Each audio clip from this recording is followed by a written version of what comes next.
మామూలుగా ఎన్నికలంటే ఎవరు భయపడాలి? ప్రతిపక్షంలో ఉన్న పార్టీలు భయపడాలి. ఎప్పుడైనా సరే ప్రతిపక్షంలో ఉన్న పార్టీలు కొంత ఎన్నికల్ని ఫేస్ చేయాలంటే వాళ్ళకి వ్యవస్థలు అంత అనుకూలంగా ఉండవు కాబట్టి కొంత ఎన్నికలు వస్తున్నాయి అనగానే ఎక్కువ టెన్షన్ ప్రతిపక్షం వాళ్ళు పడతారు. కానీ మన దగ్గర ఏమవుతుందంటే మన రాష్ట్రంలో ఎన్నికలంటే అధికార పార్టీ వాళ్ళు భయపడుతుర్రట. మామూలుగా ఏ రాష్ట్రంలో అయినా సరే ఎక్కడైనా సరే ఎన్నికలంటే అధికార పార్టీలు ఎప్పుడు భయపడవు. ఏ రాష్ట్రంలో అయినా సరే ఇప్పుడు వాళ్ళ అధికారంలో ఉన్నప్పుడే లోకల్ బాడీ ఎన్నికలు పెట్టుకోవాలని ఇంకేమన్నా ఎన్నికలు వస్తే కనుక అవన్నీ పెట్టుకోవాలని చూస్తారు. ఎందుకంటే అన్నీ అనుకూలంగా ఉంటాయి అధికారంలో ఉన్న వాళ్ళకి, వ్యవస్థలన్నీ కూడా అనుకూలంగా ఉంటాయి.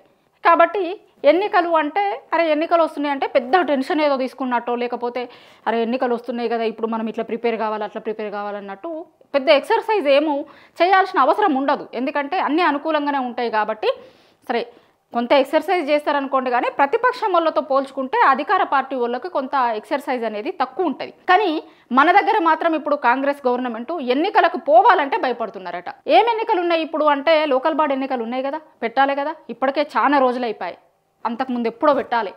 వాయిదా వేసుకుంటూ వస్తారు. ఎందుకు వేసుకుంటూ వస్తారు ఇట్లా వాయిదా అంటే ఎన్నికలకి పోతే మరి వాళ్ళు అడిగేదానికి కూడా సమాధానం చెప్పాలి కదా. అప్పుడు 6 గ్యారంటీలు ఇస్తాము అని 420 హామీలు ఇచ్చిరి, అవి కాకుండా డిక్లరేషన్లు ఇచ్చిరి. ఇవన్నింటి గురించి ఇప్పుడు ఎన్నికలకు పోయినప్పుడు జనం అడుగుతారు కదా. ఇప్పుడు రాజకీయ నాయకులు ఓట్లు వేయించుకుంటారు. అసెంబ్లీ ఎన్నికలు అప్పుడు పోయిర్రు అంటే ఓట్లు వేయించిన తర్వాత మళ్ళీ ఎంపీ ఎన్నికలు అప్పుడు ఏదో పోయినట్టున్నారు. దాని తర్వాత ఈ రోజు వరకు చాలా కాన్స్టిట్యున్సీలలో ఎమ్మెల్యేలు పోతున్నాం ఇట్లా మళ్ళీ వచ్చేసి హైదరాబాద్లో పడుతుర్రు. ఎందుకంటే ఎక్కువ రోజులు ఆడుంటే రాత్రి వరకు ఆడుంటే నియోజకవర్గాలలో జనం వచ్చి అడుగుతుర్రట. అదేంది మీరు ఏదో మార్పు చేస్తాము అన్నారు, మాకు గివి చేస్తాం గవి చేస్తాం అన్నారు. మళ్ళీ ఎన్నికలకు పోయే టైం వస్తుంది కానీ ఏం చేయకపోతే 100 రోజులలో చేస్తామన్నారు కదా, ఇంకెప్పుడు చేస్తారు అని అడుగుతున్నారట. అయితే అట్లా తప్పించుకుంటూ పోతురు చాలామంది. కానీ ఇప్పుడు లోకల్ బాడీ ఎన్నికలు పెడితే ప్రచారంకి అయితే పోవాలి కదా, మాట్లాడాలి కదా వాళ్ళతోని. పోయినప్పుడు వాళ్ళు అడిగే ప్రశ్నలకి సమాధానం చెప్పాల్సి ఉంటుంది కదా. అందుకోసం ఇప్పుడు భయం అవుతుందట, ఏం చెప్పాలి ఎట్లా చెప్పాలి. ఇప్పుడు ఓ దిక్కు ఎండాకాలంలో ఎండలు ఎండిపోయి రైతులకి ఏవో చేస్తాము అన్నారు. కానీ ఎండాకాలంలో చక్కగా నీళ్లు కూడా ఇయ్యక పంటలు ఎండిపోయే పరిస్థితి మొత్తం చూసినాం కదా మనం.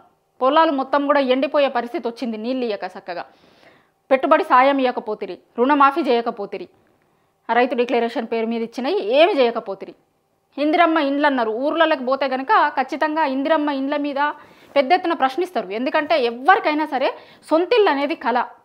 సొంతింటి కోసం ఇప్పుడు ఒక మనిషి వాళ్ళ జీవితాంతం కష్టపడితే ఇల్లు కట్టుకోగలుగుతారు. సొంతిల్లు అనేది చాలా పెద్ద కళ ఉంటుంది ఎవరికైనా సరే.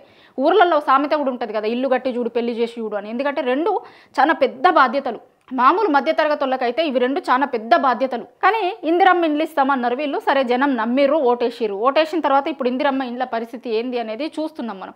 ఇట్లా నేను ఒకటి రెండే చెప్తున్నా. ఇట్లా పథకాల గురించి చెప్పుకుంటూ పోతే బొచ్చడు పథకాలు ఉన్నాయి. మస్తు ఇస్తామని చెప్పి ఏమి ఇయ్యలేదు అనుకోరు, ఒక ఫ్రీ బస్ తప్ప ఏం రాలే ఇప్పటివరకు. కానీ ఇప్పుడు లోకల్ బాడీ ఎన్నికల కోసం పోతే ఊర్లలోకి పోతే జనం ఊరుకుంటారా? అడుగుతారు కదా. పథకాల గురించి అడుగుడు డిసిపెట్టుర్రి, ఊర్లలో రోడ్లు చక్కగా లేకపోయే, నీళ్లు రాకపోయే, వాటి గురించి కూడా అడుగుతారు ఖచ్చితంగా. ఇప్పుడు రేవంత్ రెడ్డి గవర్నమెంట్ వచ్చిన తర్వాత, రేవంత్ రెడ్డి గారు సీఎం అయిన తర్వాత జరిగిన ప్రతి ఎన్నికలలో కూడా ఓటమే. కాబట్టి ఇప్పుడు లోకల్ బాడీ ఎన్నికలకు పోతే కనుక ఎట్లుంటుందో ఏందో. ఒకవేళ లోకల్ బాడీ ఎన్నికలలో కనుక వీళ్ళకు నెగటివ్ రిజల్ట్ వచ్చిందనుకోండి, అది చాలా పెద్ద ఎఫెక్ట్ పడుతుంది. అది గవర్నమెంట్ మీద ఎఫెక్ట్ పడుతుంది, అట్లనే సీఎం రేవంత్ రెడ్డి గారి మీద కూడా ఎఫెక్ట్ పడుతుంది ఖచ్చితంగా. ఎందుకంటే ఇప్పుడు జనరల్ ఎలక్షన్స్ అయిపోయిన తర్వాత ఎంపీ ఎన్నికలకు పోయారు. ఎంపీ ఎన్నికలలో ఎట్లాంటి పరిస్థితి వచ్చిందో చూసినాం మనం. 8 మాత్రమే గెలుచుకున్నారు వీళ్ళు, మిగతా 8 గెలుచుకోలే. ఎందుకు? అప్పటికే ప్రభుత్వం మీద వ్యతిరేకత స్టార్ట్ అయిపోయింది. ఆ సీఎం రేవంత్ రెడ్డి గారు సీఎం అయిన తర్వాత జరిగిన ఎన్నికలు ఎంపీ ఎన్నికలు. ఆ ఎంపీ ఎన్నికలలో ఎట్లాంటి రిజల్ట్ వచ్చిందో చూసినాం మనం. దాని తర్వాత గ్రాడ్యుయేట్స్ ఎన్నికలు, వాటిలో ఎట్లాంటి రిజల్ట్ వచ్చిందో చూసినాం మనం. ఎమ్మెల్సీ ఎన్నికలలో ఎట్లాంటి రిజల్ట్ వచ్చిందో చూసినాం కదా మనం. ఎందుకంటే ప్రతిసారి ఎప్పుడు ఏ ఎన్నిక పెట్టినా ఎన్నికలకు పోతే మాత్రం వాళ్ళకి నెగిటివ్ రిజల్టే వచ్చింది. ఇవాళటి రాక కూడా. మామూలుగా అయితే అధికార పార్టీ ఉన్నప్పుడు, అధికారంలో ఉన్నప్పుడు ఇట్లాంటి రిజల్ట్లు రావు మామూలుగా. కానీ వీళ్ళకి మాత్రం నెగిటివ్ రిజల్టే వస్తుంది. సో ఇప్పుడు మళ్ళీ లోకల్ బాడీ ఎన్నికలకు పోతే కనుక ఇట్లాంటి రిజల్టే వస్తే ప్రభుత్వం మీద వ్యతిరేకత ఉంది అనేది అందరికీ తెలిసిపోతుంది. ఇప్పటికే తెలిసిపోయింది. కానీ లోకల్ బాడీ ఎన్నికలలో మామూలుగానే ఈ ఎన్నికలు ఎట్లుంటాయి అంటే అధికార పార్టీకి కొంత ఎడ్జ్ ఉంటాయి. అధికార పార్టీలో ఉన్నోళ్ళ దిక్కే మొగ్గు చూపుతారు. ఎందుకంటే అధికార పార్టీ వాళ్ళే లోకల్లో ఉంటే కనుక పనులు అవుతాయి. నిధులు వస్తాయి వాళ్ళకి అనేది జనాల మైండ్ సెట్ ఉంటుంది. అట్లనే ఓట్లు వేస్తారు ఎప్పుడైనా సరే. కానీ ఇప్పుడు జనాల మైండ్ సెట్ అట్లా లేదట. అనవసరంగా తెచ్చిపెట్టుకున్నాం మనం మార్పు అని, ఏం జరుగుతుందో చూస్తున్నాం కదా అని జనాలు చాలా విపరీతమైనటువంటి వ్యతిరేకతతో కోపంతోనూ ఉన్నారు. ఆ కోపం అంతా ఎట్లా చూపిస్తారు? జనాలు ఎప్పుడైనా సరే వాళ్ళకున్న కోపంని ఓట్ల రూపంలోనే చూపిస్తారు. ఎందుకంటే వాళ్ళకి చూపించుకునే వేదిక అదే. ఇంకా ఎప్పుడు ఎన్ని చెప్పినా, వచ్చిన మంత్రులను అడిగినా, ఎమ్మెల్యేలను అడిగినా, వాళ్ళ దగ్గరకు వచ్చిన ప్రజాప్రతినిధులను అడిగినా, ఎవరిని అడిగినా ప్రయోజనం ఉండదు. వాళ్ళకి ఓటు వచ్చేసరికి వాళ్ళకు ఉన్న వ్యతిరేకత మొత్తం ఓటు మీద చూపిస్తారు. అట్లా ఇప్పుడు లోకల్ బాడీ ఎన్నికలలో ఈ వ్యతిరేకత అంతా కూడా ఓట్ల రూపంలో పడుతుంది. ఇప్పటికే గవర్నమెంట్కి తెలిసింది. ఎందుకంటే వాళ్ళు కూడా సర్వేలు చేయించుకుంటారు, రకరకాల ఇన్పుట్స్తోని వాళ్ళకి ఇన్పుట్స్ వస్తూ ఉంటాయి కదా, అన్ని రకాలుగా వాళ్ళు ఇన్పుట్స్ తెచ్చుకుంటారు కదా. విపరీతమైనటువంటి వ్యతిరేకత పెరిగింది గవర్నమెంట్ మీద. సో ఇప్పుడున్న పరిస్థితులలో ఎన్నికలకు పోతే ఇబ్బంది అవుతుంది అనే దాంతో ఇప్పుడు 10 అసెంబ్లీ ఎన్నికలు కూడా ఒకవేళ సుప్రీంకోర్టు కనుక తీర్పిచ్చి ఫిరాయింపు ఎమ్మెల్యేల మీద ఫిరాయింపు చట్టం వర్తిస్తే కనుక అది కూడా ఎన్నికలకు పోవాల్సి వస్తుంది. 10 మంది అసెంబ్లీ స్థానాలకు ఎన్నికలు జరుగుతాయి. వాళ్ళు కాంగ్రెస్ పార్టీలో జాయిన్ అయిన వాళ్ళు ఉన్నారు కదా, గతంలో టీఆర్ఎస్ పార్టీలకు గెలిచి కాంగ్రెస్ పార్టీకి పోయిన 10 మంది కేసు నడుస్తుంది సుప్రీంకోర్టులో. ఒకవేళ ఫిరాయింపులు నిజమే అని సుప్రీంకోర్టు తీర్పిస్తే కనుక వాళ్ళ ఎన్నికలు కూడా జరుగుతాయి. వాళ్ళ ఎన్నికలు జరిగితే కనుక 10 మందిలో వీళ్ళు చేయించుకున్న ఇంటర్నల్ సర్వేలలోనే 2-3 కంటే ఎక్కువ గెలిచేటట్లు వస్తలేవట. వాళ్ళు చాలా సర్వేలు చేయించిరట ఈ 15 నెలల్లో, అసలు 2-3 కంటే ఎక్కువ గెలిచేటట్టు ఎక్కడ కనిపిస్తలేవట.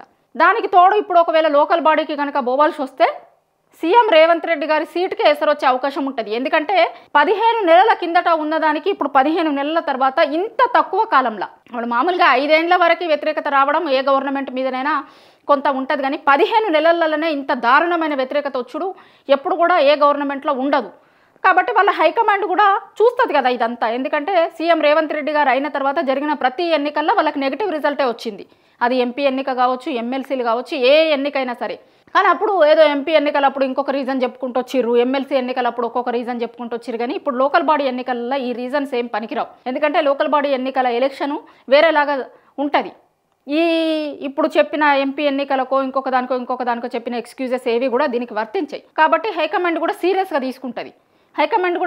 తీసుకుంటుంది. కాబట్టి ఏం చేయాలి అనే దాంతో ఇప్పుడు అసలు ఎన్నికలకు పోవాలంటేనే భయపడుతున్నారు. అసలు ఎన్నికలు పెట్టేందుకు ముందుకు వస్తలేదట ప్రభుత్వం. ఎన్నికలు పెడితే కనుక ఇవన్నీ బయటపడతాయి, అందరికీ తెలిసిపోతుంది ఇక ఇంత వ్యతిరేకత ఉంది అనేది అంతా తెలిసిపోతుంది. కాబట్టి ఇప్పుడు ఎన్నికలకు పోవద్దు అన్న లెక్క గవర్నమెంట్ ఆలోచిస్తుందట. ఎన్నికలకు పోతే కనుక ప్రభుత్వం మీద ఉన్న వ్యతిరేకత మొత్తం కూడా ఎన్నికలలో బయటపడుతుంది. కాబట్టి ఇప్పుడు ఎన్నికలు జరగకుండా ఏది ఏమైనా సరే ఎన్నికలు జరగకుండా చూసుకోవాలి అనేది ఇప్పుడు వీళ్ళ ముందున్న లక్ష్యం లెక్క కనిపిస్తుంది. మామూలుగా అయితే ఎప్పుడైనా ఎవరైనా ఏం చేస్తారంటే ఏదేమైనా సరే ఎన్నికలకు పోదామన్న లెక్క ఉంటుంది అధికారంలో ఉన్న పార్టీకి. కానీ వీళ్ళు మాత్రం ఏదేమైనా సరే ఇప్పుడు ఎన్నికలకు పోవద్దు, లోకల్ బాడీ ఎన్నికలకైతే అసలే పోవద్దు అని ఎన్నికలంటేనే భయపడుతున్నారట ఇప్పుడు వీళ్ళు.